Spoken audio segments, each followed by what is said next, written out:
Good afternoon, people. This is Andy Galeas talking, and I have a special guest today.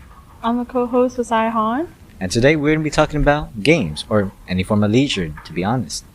Games that we enjoy or we think other people would enjoy playing. So let's start off with a, popular pick, Roblox. Are there any games you would like to play as of today for Roblox? Yes, I love Mimic because of its horror design and the plot of the story that they set in Japan. I see. And how come it's your favorite game? Like, what intrigues you about it? Like, what is the special elements? Their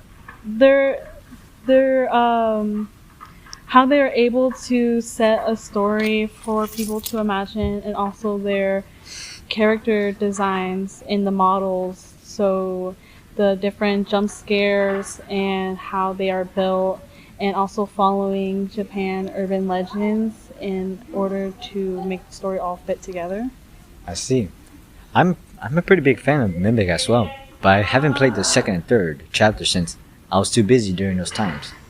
Do you know those stories to, care to elaborate with us? For I can remember chapter 2 by heart. Chapter 1, I feel like it was more of a short story than me being able to play longer to it, but it also combines with chapter 1 as you're still playing as the same character from chapter 1. Chapter 2 is mostly about a woman. Her name is Rin, and her little sister Mio. They're both poor, and so one day Mio comes home all happy, and Rin was overcome with jealousy and ate her sister out of hunger, only to realize that Mio was saving money for them both. So out of guilt, she turned into a demon who has a mouth on the back of her head, and throughout the game you have to feed her rats in order to survive. And then after you survive, you have to go break the curse that the devil set on you. I see. Pretty interesting. I'm a pretty big fond fan of chapter 4. The way they concluded the story of the brothers. It's kind of personal and nice to me, since, to me, I enjoy my siblings. And I could never see them in such a negative light of how they would dare even kill each other. I think, including with the siblings, seeing your brother dead on the table and you're trying to go solve who or what killed your brother, then ended up being sucked into a demon hole.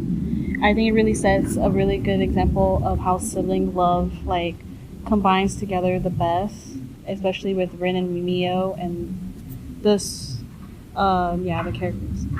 And especially towards the ending part with all the spirits. It was quite scary, yes, but it was also nice to see them being technically freed at the same time.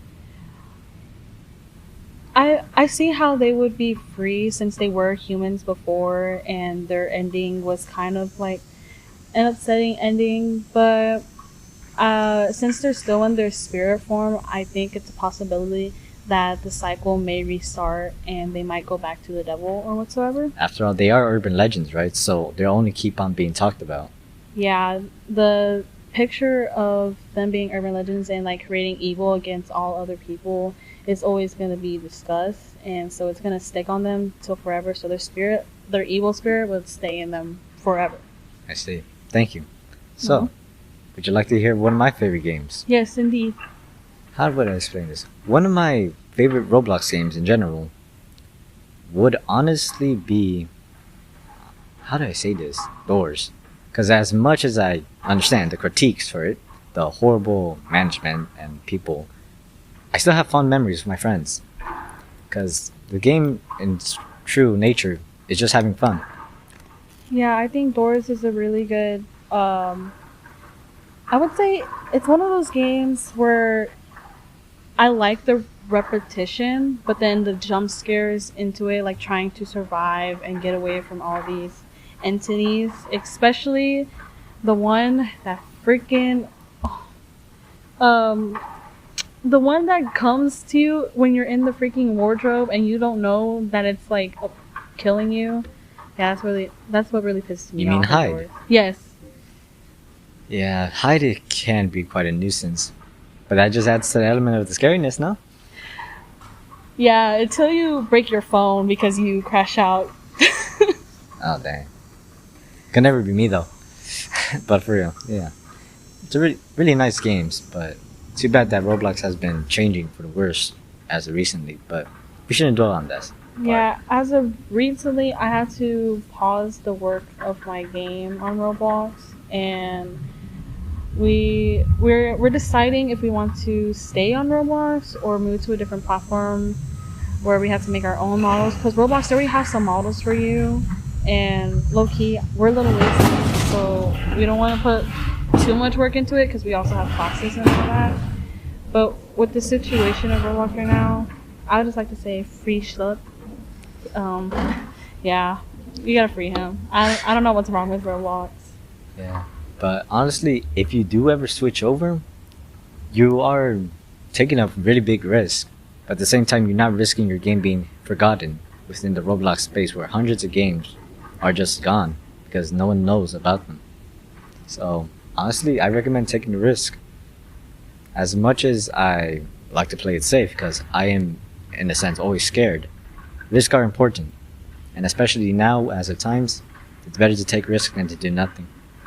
Yeah, it is better to take risks because if you don't really take the risk of creating your own game or being able to show your artwork to everyone else, I feel like that's a failure in life that you didn't do all this because you were afraid of everything. Yeah, that was really nice actually. I guess we should probably end it off on something nice. Yep. Have you ever heard of Uma Musume? I think I'm going to block you from all social media. I don't blame you. But for real, how about a positive game on Roblox though? Oh,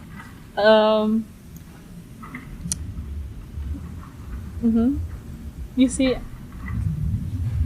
I'm thinking of so many. FNAF. I think FNAF is a positive game. Honestly, yeah, I do enjoy FNAF quite a bit actually. Though on Roblox, I don't get the same factor that I used to anymore because better games just came out. Secret of the Mimic, that's a fantastic game. I wish I could play it more, but my schedule, highly unlikely. Security Breach, it could have been better, but I still enjoy the story because Scott Cawthon, he puts his entire soul into it. Yeah, it's too bad he retired. Yeah. I feel like FNAF is the game that brings a whole fandom together. If you just bring it up, you just know a FNAF fan is waiting for you, haunting you.